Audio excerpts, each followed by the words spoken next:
Star Wars The Rise of Skywalker is said to have many different saga-wide implications and revelations in this film that will totally change our view of the entire sequel trilogy and the Skywalker saga. This is Mike Zero. If you guys are new to the channel, do make sure to subscribe to see future Star Wars content. So what's really intriguing about Episode 9 is that we do know that this film is going to be filled with twists and turns that's going to change our entire view of not just the sequels, but the entire Skywalker saga, which, by the way, may be a good or a bad thing for all we know. And one of the big revelations that we will be going over has all to do with the character of Anakin Skywalker. Now, Episode 9 by JJ, we do know that he is pouring his heart and soul into this movie, especially during post-production, which is when they are doing all of the different special effects and, all the different pickup shots, during reshoots, and of course getting John Williams ready for the music, etc. Now, these past couple of weeks or so, we've been learning a whole lot more about this film, and when it all comes down to one of the concept art descriptions, this is where things begin to get very exciting for this movie. Now, specifically, a description of Kylo Ren down on the ground, where it said that he appears to have a lightsaber injury to his upper thigh area, where it's described that the new villain is standing in front of him, where the face is said to resemble that of Matt Smith. It's said to be a moment in which the villain is giving Kylo Ren a lecture about the origins of the dark side and connects to a major revelation related to the Skywalkers, where it's described that eventually the new villain reveals the origins of the Skywalker bloodline and exactly how Anakin Skywalker was created. It's said to be a moment in which the new foe sheds light on the father of Anakin Skywalker in a sense that is described to be one of the meanings of the title, since there are more than 3 meanings of the Episode 9 title. Additionally, it's said that George Lucas played a role in this decision to reveal the true father and creator of Anakin Skywalker and just exactly how his birth through Shmi Skywalker was initiated, besides just being the Force.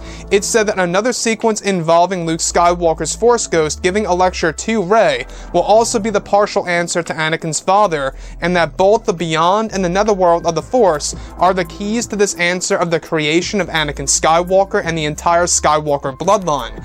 So I really want to go over a couple of parts about this. Now, you guys may recall that during the final issue of the Darth Vader comic line, we got to see a moment in which Darth Vader enters the spiritual realm, in which he does indeed see a vision, or a vision of some kind of Emperor Palpatine initiating the birth of Anakin Skywalker through Shmi. It's a very interesting comic, and I really do suggest that you guys go ahead and check it out. He enters the spiritual realm all because of Lord Momin.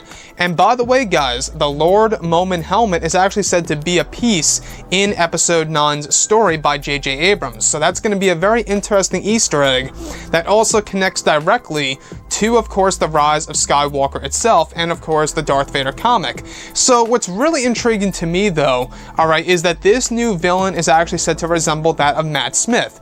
By the way, guys, we do know that Matt Smith has had a lot of scenes with Daisy Ridley and Adam Driver during one of the lightsaber duels, and this particular sequence involves the new villain/foe delivering a certain truth about the true creator of Anakin Skywalker and exactly who Anakin's father really was.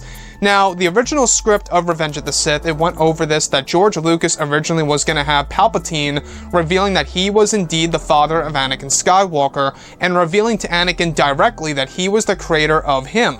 And he reveals to Anakin Skywalker, where he says a line of dialogue around the lines of, "In a sense, you can say that I am your father." And that was a direct parallel, or it could have been, to that of The Empire Strikes Back. It would have been very interesting if that made it to the final cut of the movie. And guys, like I say, I find it very ironic, very strange that Palpatine is going to be in this film, where they are literally going to be tapping into a revelation about Anakin's father/creator and exactly how the Skywalker bloodline was created.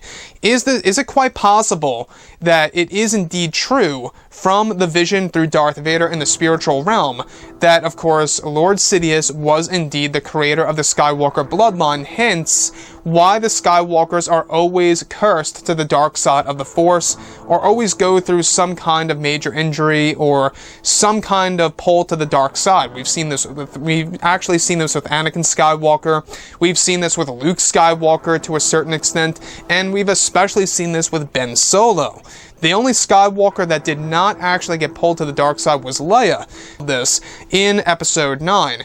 And this exactly falls directly in line with what Richard E. Grant was talking about on the Radio Times, where he said that this movie is going to have earth-shaking twists and turns that are truly going to change how we view the prequels and the originals. And guys, I gotta say, I'm very excited to see exactly how this is all going to be explained, how it's going to be executed on the big screen, and exactly how the fans are going to end up looking at the prequels after we get to learn more about Anakin's father/creator and exactly how he was created through the Force. You know, that will still remain. You know, nonetheless, he was created by the Force through Shmi Skywalker. It's just a matter of exactly what initiated the Force to actually initiate the birth of Anakin through Shmi, right? So that's a very big mystery that a lot of fans have been trying to figure out that's going to be explained in Episode 9 by JJ and Chris Terrio. So anyways, guys, drop a comment below. Let me know what you think about all of this in the comments. And if you guys did enjoy the content for today, do make sure to drop a thumbs up on this video to support the channel. I thank you all so very much for the kind support, and I'll catch you guys next time.